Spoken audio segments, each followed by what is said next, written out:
The new year observed and celebrated in the month of January has many abstract and esoteric meanings, none of which are ordained by the Most High. The earliest recorded festivities observed as the start of a new year date back some 4,000 years to ancient Babylon. For the Babylonians, the first new moon following the vernal equinox, the day in late March with an equal amount of sunlight and darkness, herald the start of a new year. They mark the occasion with a massive religious festival called Akitu, derived from the Sumerian word for barley, which was cut in the spring, that involved a different ritual on each of its 11 days. In addition to the new year, Akitu celebrated the mythical victory of the Babylonian sky god, Marduk, over the evil sea goddess Tiamat, and served an important political purpose. It was during this time that a new king was crowned, or that the current ruler's divine mandate was symbolically renewed. In the 3rd millennium BCE, the Sumerian population of southern Mesopotamia celebrated the festival of the sowing of barley. It was celebrated in the first month of the year, that is, in March-April. In the Babylonian calendar, this month was also known as Nisanu, and in the modern Jewish calendar is still called Nisan. Since the festival was celebrated on the first days of the Babylonian year, we can call it a New Year's festival. In fact, the ancient Babylonians already called it beginning of the year. The festival was celebrated on 2 locations in Babylon, in the temple of the supreme god Marduk, the Esagila, and the house of the new year, which was situated north of the city. The 2 gods who were in the center of the festival were Nabu and his father, the supreme god Marduk, who was in the 1st millennium BCE usually called Bel or Baal, meaning Lord, because his real name was considered too holy to be pronounced. The Akitu festival continued for centuries, and not only in Babylon. In Palmyra, the temple of Baal was inaugurated on the same date as Akitu. At the beginning of the 3rd century CE, it was still celebrated in Emesa, in Syria, to honor the god Elagabal. The Roman emperor Heliogabalus even introduced the festival in Italy.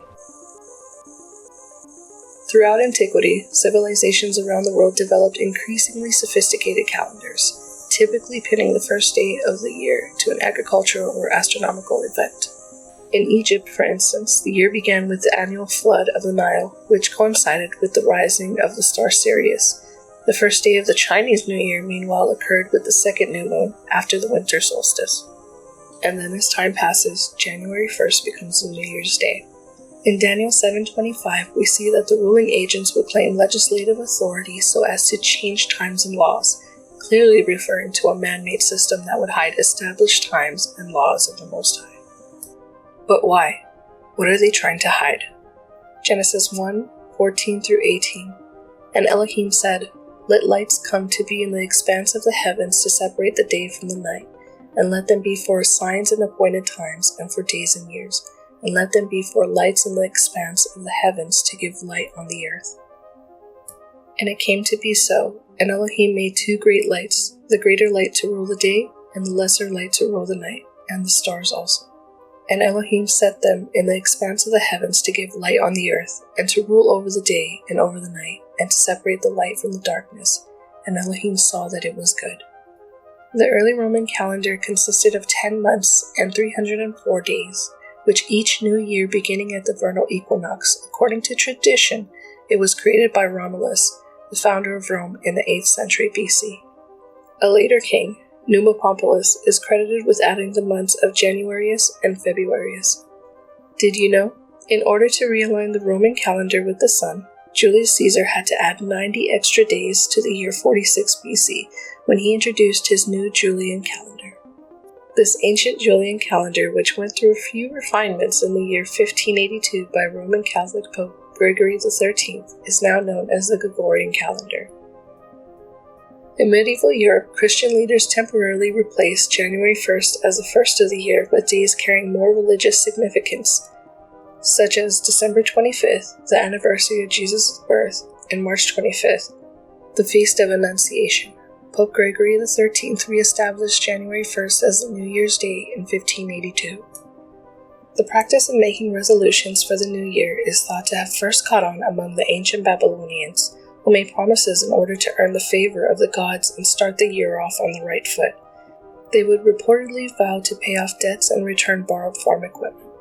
January 1st, however, remains from more than 2,000 years ago as the beginning of the Roman year, a creation of the Roman Empire. Janus, the Roman god of doors, gates, and transitions. The month of January is named after an ancient Roman god named Janus, who was the Roman god of doorways and archways, depicted as having two faces, as the Romans believed he looked at the future as well as the past. In Roman mythology, Janus acted as the supreme mediator between two pathways, which expressed itself in duality. Janus was therefore deified as the god of dual dimensions. Janus was known among the Romans as the initiator of human life, transformations between stages of life, and shifts from one historical era to another. According to Roman mythology, Janus was present at the beginning of the world. As the god of gates, Janus guarded the gates of heaven and held access to heaven and other gods. For this reason, Janus was often invoked first in ancient Roman religious ceremonies and during public sacrifices. Offerings were given to Janus before any other deity. His insignia were thus the keys which opened and closed the door, and the stick virga, which porters employed to drive away those who had no right to cross the threshold. His two faces, Janus bifrons, allowed him to observe both the exterior and interior of the house and the entrances and the exits of public buildings. Janus was also called Chaos at the time when air, fire, water, and earth were all a formless mass. When the elements separated, Chaos took on the form of Janus. His two faces represented the confusion of his original state. For this reason, the Romans ascribed to him an essential role in the creation of the world. To them, he was Janus Pater, the father of gods.